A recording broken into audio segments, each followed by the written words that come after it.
Okay, good day. I am here to discuss the module 1, which is the understanding learning. And we we will discuss the lesson 3, which is the declarative, procedural, and functional knowledge. And I'm Jesus Cabaltera, your reporter for today. Okay, for this discussion, at the end of the learning experience, the students can categorize knowledge according on type, which is declarative, procedural, and functional knowledge. For the discussion, this lesson deals with identifying the three types of learning and differentiating one from the other. So this is important for teachers in order for them to know so that they can determine ways of carrying out methodologies and activities in the classroom most appropriate for the learners. And this will ensure that learning will be raised to higher levels, and it must be noted that one of the outcomes of the learning process is the acquisition of knowledge. As will be seen later, the acquired knowledge comes in different levels depending on the kind of learning experiences that learners are exposed to. For this, engage the learning point categories of knowledge. Okay. The acquisition of knowledge is one of the outcomes of the learning process. Okay? So, pag acquire ng knowledge, it is the outcome of the learning process, which undergoes in different circumstances and especially on the learners as well. The other outcomes that's something to do with the acquisition and the development of skills, attitudes, values, and a lot more. And among this, however, knowledge is basic. One has to have knowledge, and as for example, before he can develop certain attitudes or skills. Okay. A look at literature shows that experts and researchers identify and classify knowledge in several ways. And for the purpose of this chapter, the classification of knowledge will focus only on three, namely declarative, procedural, and functional knowledge. So ang focus ng discussion na ito is centered on the three classifications of knowledge. We have here the three classifications of knowledge that I am going to discuss, which is the declarative knowledge, procedural knowledge, and the functional knowledge. So let us start with the declarative knowledge. So declarative knowledge, it is the information acquired that one can speak about.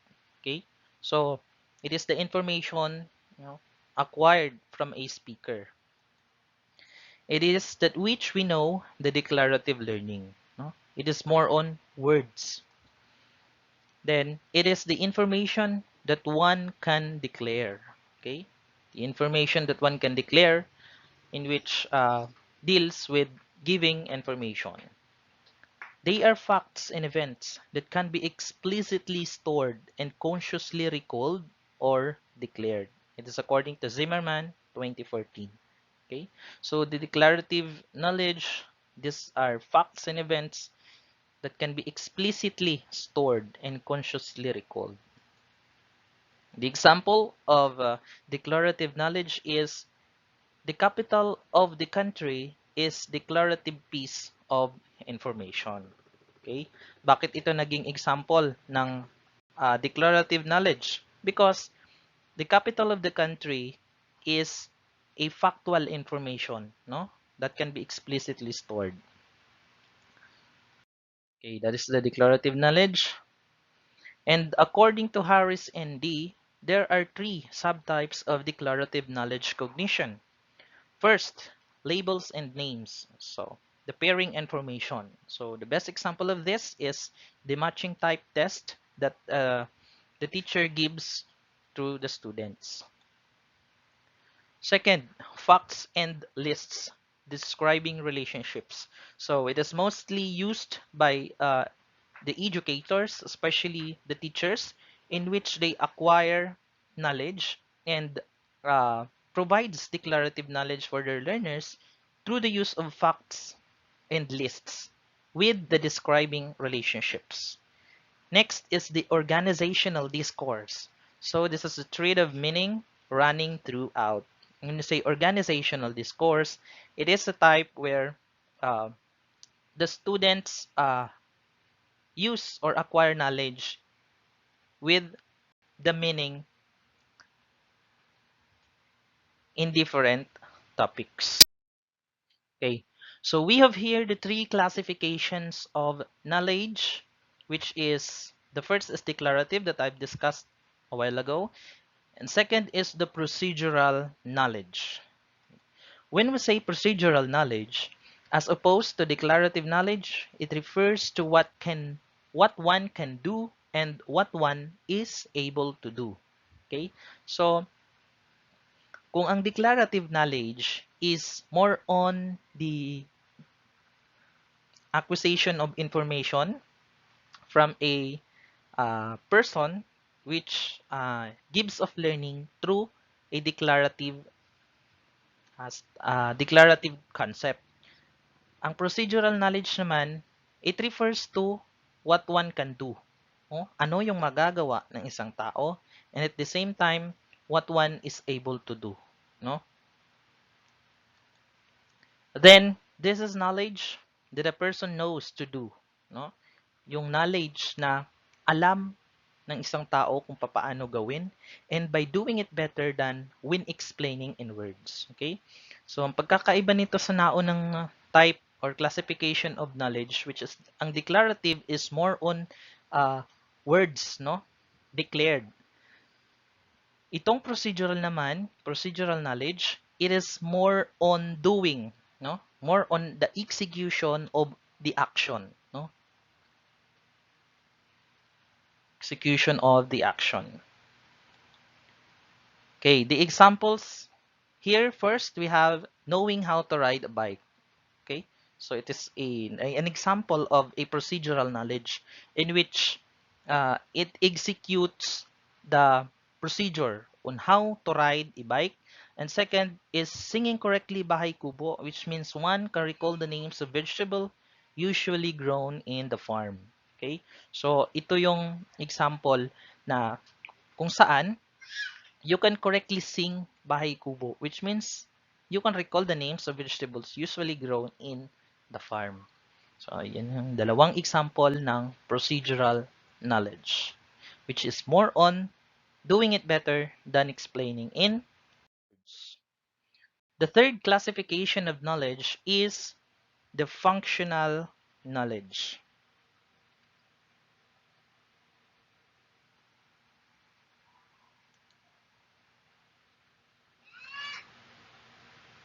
Okay, functional knowledge. It is any piece of stored information that can be adapted and applied to different circumstances or are transferable to different settings.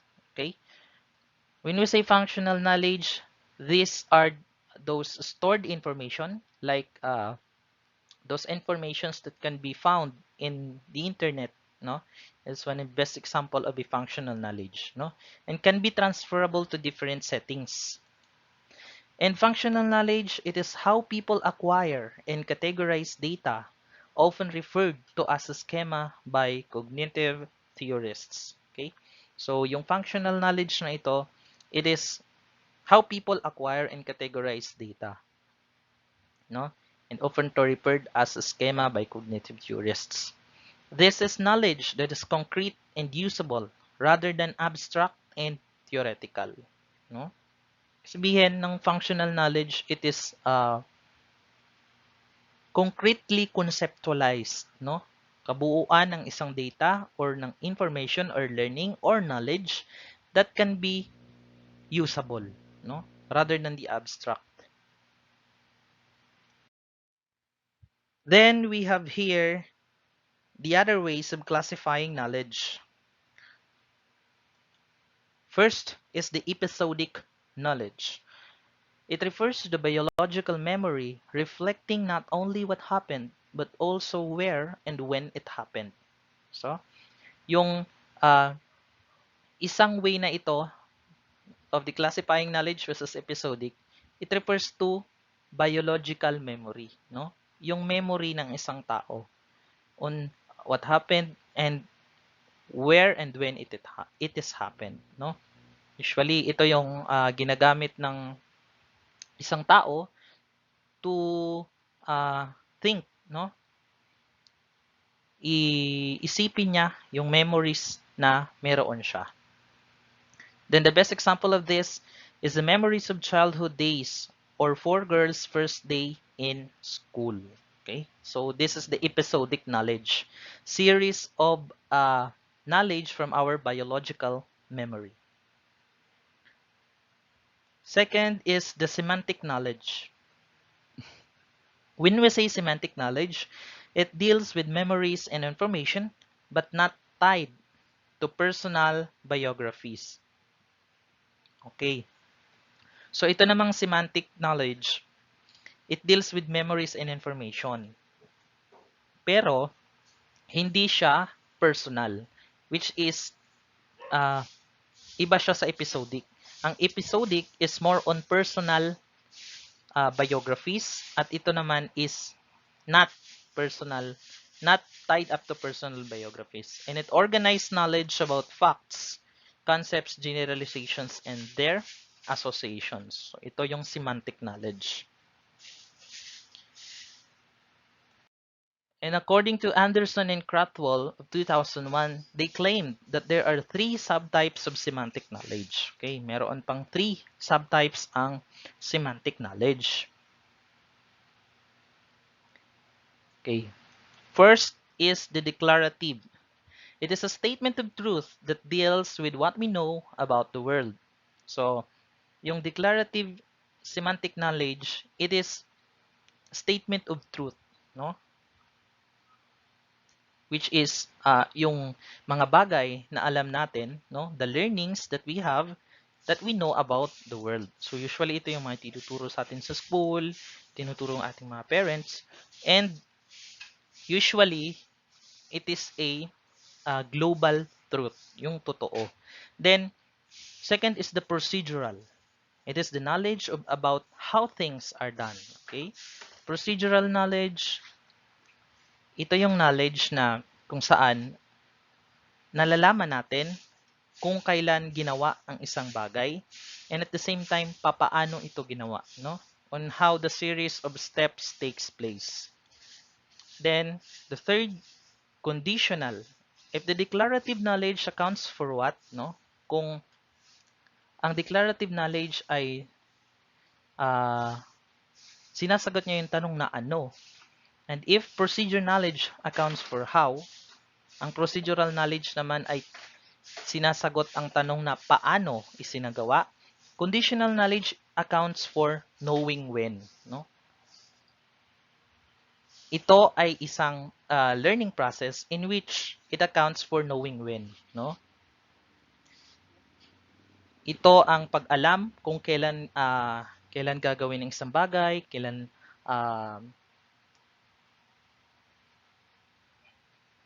ito pwedeng gawin. Okay? Okay.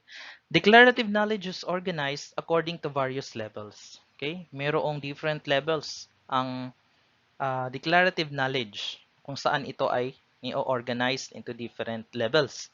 First is the descriptions, no? Descriptions, these are informations or labels na makikita natin in, like for example, in the products, no? That the consumers buy. Second is the time elements, no? Yung mga panahon. And at the same time, the specific time frame. Third is the process, no? Ano yung mga chronological or step-by-step step-by-step concepts na ginagawa. Ano yung mga procedures na yon, no? And declarative knowledge can be also organized according to causal relationships, no? In different circumstances. Fifth is episodes, no? Yung episodes na ito, it deals more on the memories, no, na meron ng isang learner. Then the generalization, which is very essential in a class discussion. Okay? So yung generalization ito, it is mostly used by teachers uh, in conducting a class discussion, no? That in which they could assess if the students learn from the topic they've discussed. And the seventh, the principles, no? Which is the guided specific disciplines that each teacher use, no? In order to ensure a well-organized learning modes. Then the concepts, no? And the dimensions of knowledge is identified by Anderson and Krathwohl of 2001, which is first conceptual knowledge, no? Isa ito sa dimensions of knowledge in which knowledge of classification, principles, generalizations, theories, models, situations pertinent to a particular discipline, and one may be able to know and explain the theory of multiple intelligences, no? So, ito yung knowledge of classification, which is mostly guided by principles and generalization theories, no, and models in different situations with a particular discipline. Ito yung conceptual knowledge, which is one of the dimensions of knowledge. Second is the metacognitive knowledge. Okay. So, yung metacognitive knowledge naman, it is an awareness of one's own cognition and particular cognitive processes. So mostly, metacognitive knowledge takes place on the learners, no? And meron din ito sa mga teachers and supposedly it occurs or it has been used by learners in which they could be aware on which particular cognitive processes they will going to managed. Next is factual knowledge. It is basic to specific disciplines like science or math. Okay? So isa itong dimension of knowledge which is more on specific disciplines like science or math, no? Nandoon kung science lang talaga. And when it is for mathematics, that is only for mathematics, no? Ito yung tinatawag nating factual knowledge. Okay. The learning point here, we have the educational implications of knowledge acquisition. So, as earlier mentioned, appropriate interventions or activities given to students, as well as appropriate methodologies, will help improve the quality of the knowledge acquired by students. No? So, sa mga una nating naging discussions, the appropriate interventions or activities given to the students as well as appropriate methodologies ay talagang nakakatulong in the quality of acquiring knowledge, no, by the students. So very helpful ito lalo na sa mga students in which they could be aware on which classification of knowledge they are going to use and kung ano yung ginagamit na nila, and at the same time yung dapat pa nilang i-enhance. And Sandtrack of 2001 claimed that mental processes of experts can help the teachers guide the students into becoming more effective learners. Okay? So, these experts greatly helps the teachers, no, in guiding the students into becoming more effective learners. Kung kung papaano nila i-improve or ma magagawa na maging isang effective learner ang kanilang mga estudyante. And the question is, what is exactly that expertise do? And studies have shown that experts are better than the novices along the following. So, expertise are better. Then, it is along the following, which is detecting features and meaningful patterns of information. Okay? So, they are very skilled in analyzation, which is on the analysis of knowledge acquisition. The experts are uh, well organized, and can detect the features of meaningful patterns of information. Second is the accumulating more content knowledge and organizing in it, a matter that indicates understanding of the topics. Okay, so in accumulating more content knowledge in a manner that it indicates the understanding of the topic, no? Na yung experts, they more accumulates content knowledge and organizing, na kung saan it indicates na mas lalo nilang matututunan yung isang bagay or yung understanding ng mga learners in a specific topic. And the third one, retrieving important aspects of knowledge with little effort. Okay?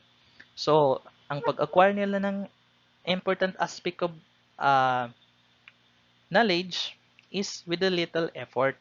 No? Simple lang sa kanila ang pag-acquire ng knowledge. And fourth, adapting an approach to new situations. No? Magaling silang maghanap or gumamit ng different approaches, no, in different situations na kung saan nagagamit nila ng maayos yung kanilang expertise. And fifth is using effective strategies, no, in which is relevant also for the teachers, no, in the field. Okay, knowing the above approaches that experts use in dealing with knowledge or information, teachers should be able to determine appropriate strategies to help students also apply these approaches that experts use. No? So, na-discuss ko sa inyo ang all about doon sa three classifications of knowledge. And through this, those teachers would determine appropriately the strategies to help students apply these approaches, which is ginagamit dito ng mga experts. First is detecting features and meaningful patterns of organization. No? Second, organization and depth of information. No? Third is fluent retrieval. Fourth is the adaptive expertise. Fifth is the strategies. No? Spreading out and consolidating learning is one also of the approaches that the teachers use. Next is asking themselves questions, taking good notes, and using a okay. Then the certain types of teaching methods we have for developing declarative knowledge, no? Ito yung mga teaching methods kailangang matutunan. The appropriate methods would be to provide activities on organizing, listing, and elaborating to facilitate learning. No? That declarative knowledge is used, and these approaches is more on activities and organizing, listing, and elaborating to facilitate learning. Isa ito sa mga teaching methods na ginagamit ng mga teachers. Second is for developing concept learning. Applications of learning is the most appropriate. Okay? Concept learning. Then, third, for learning procedures. The application of procedural methods to reach the final product is a good approach. No? The different learning procedures which is also used by teachers as their teaching method is that the procedural methods are used to reach the final product, which is a good approach. Next is for learning of principles. Cause and effect strategies are effective to teach principles. So, isa ito sa kailangang ma-acquire ng isang teacher in order for them to properly provide learning for their students. Okay. That's all for my presentation, and I hope that my discussion helped you well. in which I focused on the three classifications of knowledge, which is the declarative, procedural, and functional knowledge. Okay. I hope that this discussion helped you well in understanding the topic. And that's all. Thank you and God bless.